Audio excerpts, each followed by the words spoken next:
Hi friends, welcome to our channel. ಇವತ್ತಿನ ವಿಡಿಯೋದಲ್ಲಿ ನಾನು ವರಮಹಾಲಕ್ಷ್ಮಿಗೆ ಪಕ್ಕದಲ್ಲಿ ಇರುವಂಥ ಆನೆಗೆ ಅಲಂಕಾರ ಹೇಗೆ ಮಾಡೋದು ಅನ್ನೋದನ್ನು ಸುಲಭವಾಗಿ ಹೇಳ್ಕೊಡ್ತೀನಿ. ನೋಡಿ, ಈ ಥರ ನಮ್ಮಲ್ಲಿ ಪ್ಲೇನ್ ಆನೆಗಳಿರುತ್ತೆ ಅಲ್ವಾ, ಇದನ್ನು ಹಾಗೆ ಸತ್ತನೂ ಇಡ್ಬೋದು, ಏನು ತೊಂದರೆ ಇಲ್ಲ. ಆದರೆ ಸ್ವಲ್ಪ ಡೆಕೋರೇಟ್ ಮಾಡಿದರೆ ನಮ್ಮ ಮೈಸೂರಿನ ಅಂಬಾರಿ ಹೊರುವಂತಹ ಆನೆ ಥರ ಆಗುತ್ತೆ, ಅವಾಗ ನೋಡೋದಕ್ಕೂ ಚೆನ್ನಾಗಿರುತ್ತೆ. ಓಕೆ, ಅದನ್ನು DIY ಮಾಡಿ ತೋರ್ಸೋಣ ಬನ್ನಿ. ಈಗಿರುವಂಥ ಆನೆನ ನೋಡಿ, ನಾನಿಲ್ಲಿ ಮೊದಲೇ ಒಂದು ಮಾಡಿಟ್ಕೊಂಡಿದ್ದೀನಿ, ಇದನ್ನು ಕಂಪ್ಲೀಟ್ ಆಗಿಲ್ಲ. ಈ ಥರ ಮಾಡೋದು ಹೇಗೆ ಅಂತ ನಾನು ಇವತ್ತಿನ ವಿಡಿಯೋದಲ್ಲಿ ತೋರಿಸ್ತಾ ಇದ್ದೀನಿ. ನೋಡಿ, ಈ ಥರ ಕಾಲಿಗೆ ಗೆಜ್ಜೆ ಥರ ಒಂದು ಮೇಲು ಹೊದಿಕೆ ಥರ ಹಾಕಿದರೆ ಇದಕ್ಕಿನ್ನೊಂದು ಹಾರ ಥರ ಮಾಡ್ತೀನಿ, ತೋರಿಸ್ತೀನಿ. ಅದನ್ನು ಹಾರ ಇಟ್ಕೊಂಡಿರೋ ಥರ ಆ ಥರ ಎಲ್ಲ ಮಾಡಿ ನಾವು ಅಲಂಕಾರವಾಗಿ ಇಟ್ಟರೆ ತುಂಬ ಚೆನ್ನಾಗಿ ಕಾಣುತ್ತೆ. ನೋಡಿ, ಇದಕ್ಕೂ ಡಿಫ್ರೆನ್ಸ್ ನೋಡಿ ಯಾವ ಥರ ಇದೆ ಅಂತ ಅಂದ್ಬಿಟ್ಟು ಹೀಗೇನೂ ಇಡ್ಬೋದು, ಅಥವಾ ಹೀಗಿಟ್ಟರೆ ಇನ್ನೂ ಚೆನ್ನಾಗಿರುತ್ತೆ ಅಲ್ವಾ. ಇದನ್ನು ಹೇಗೆ ಮಾಡಿದೆ ಅನ್ನೋದನ್ನು ತೋರಿಸ್ತೀನಿ ಬನ್ನಿ. ಓಕೆನಾ? ನೋಡಿ, ಈ ಥರ ಪ್ಲೇನ್ ಆನೆಗೆ ಈ ಥರ ಲೇಸ್ ಸಿಗುತ್ತಲ್ವಾ, ಈ ಥರ ಲೇಸ್ನ ಈ ಥರ ಮೇಲ್ ಹೊದಿಕೆ ಥರ ಹಾಕೋದಕ್ಕೆ ಯೂಸ್ ಮಾಡ್ಬೋದು. ಇದಕ್ಕೆ ನಾನು ಈ ಥರ ಗಮ್ ಟೇಪ್ ತೊಗೊಂಡಿದ್ದೀನಿ.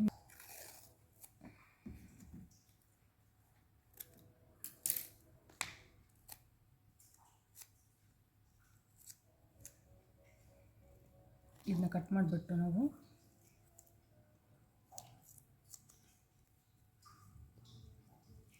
ಈ ಥರ ಕಾಣಿಸ್ತಾ ಇರೋ ಥರ ಸ್ಟಿಕ್ ಮಾಡಿದರೆ ಆಯಿತು.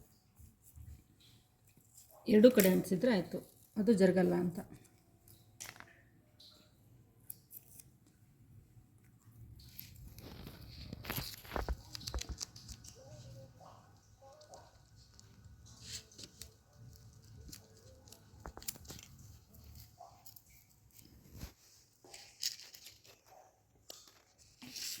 ನೋಡಿ, ನಂತರ ಈ ಥರ ಲೇಸ್ಗಳು ಸಿಗುತ್ತಲ್ವ ನಮಗೆ ಸ್ಟೇಷ್ನರಿ ಶಾಪಲ್ಲಿ, ಈ ಥರ ಬ್ಲೌಸ್ಗೆ ಅಥವಾ ಸ್ಯಾರಿಗಳಿಗೆ ವರ್ಕ್ ಮಾಡೋಕ್ಕೆ ಬಂದಿರ್ತೀವಲ್ಲ, ಈ ಥರ ಲೇಸು. ಇದನ್ನೇ ನಾನು ಇವತ್ತು ಕಾಲಿಗೆ ಅಲಂಕಾರಕವಾಗಿ ಹೇಗೆ ಹಾಕೋದು ಅನ್ನೋದನ್ನು ತೋರಿಸ್ತಾ ಇದ್ದೀನಿ. ಈ ಕಾಲು ಎಷ್ಟು ಅಳತೆ ಇದೆಯೋ ಅಷ್ಟು ಮೆಜರ್ಮೆಂಟ್ ಮಾಡಿ ಕಟ್ ಮಾಡ್ಕೋಬೇಕು.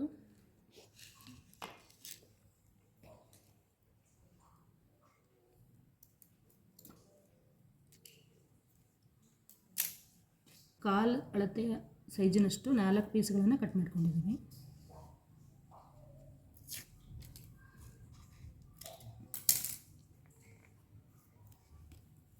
ಇದನ್ನು ಗಮ್ ಟೇಪಿನ ಸಹಾಯದಿಂದ ಅಂಟಿಸ್ಬೇಕಷ್ಟೆ, ಕಾಲುಗಳಿಗೆ ಸ್ಟಿಕ್ ಮಾಡುವಂಥದ್ದು.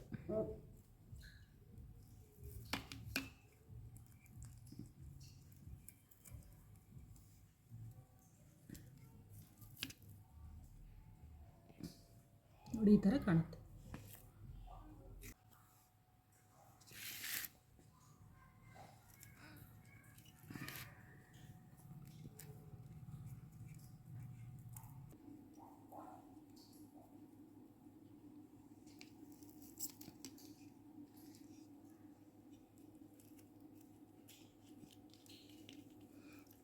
ಗಮ್ ಟೇಪು ಹಿಂದುಗಡೆ ಬರೋ ಥರ ಗಮ್ ಮಾಡಬೇಕು. ನೋಡಿ, ಫ್ರಂಟಲ್ಲಿ ಈ ಥರ ಕಾಣುತ್ತೆ, ಚೆನ್ನಾಗಿ ಕಾಣುತ್ತಲ್ಲ. ಪ್ಲೇನ್ ಇರೋದಕ್ಕಿಂತ ಸ್ವಲ್ಪ ಗ್ರ್ಯಾಂಡಾಗಿ ಲುಕ್ಕಾಗಿ ಕಾಣುತ್ತೆ.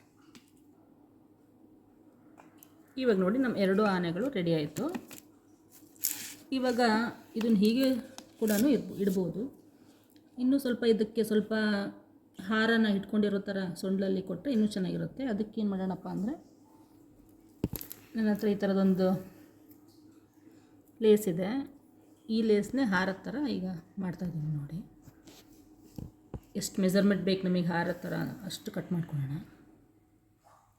ಇಷ್ಟಾದರೆ ಸಾಕಾಗುತ್ತೆ ಅನಿಸುತ್ತೆ.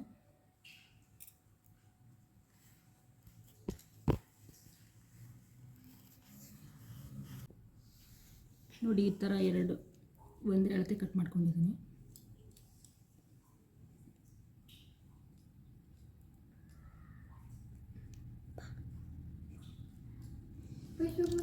ಇಲ್ಲಿ ನಾವು ಗಮ್ ಹಾಕಿದ್ರೆ ಕಾಣುತ್ತಲ್ವ, ಅದಕ್ಕೆ ನಾವು ಸ್ಟೆಪ್ಲರ್ ಮಾಡ್ತಾಯಿದ್ದೀನಿ.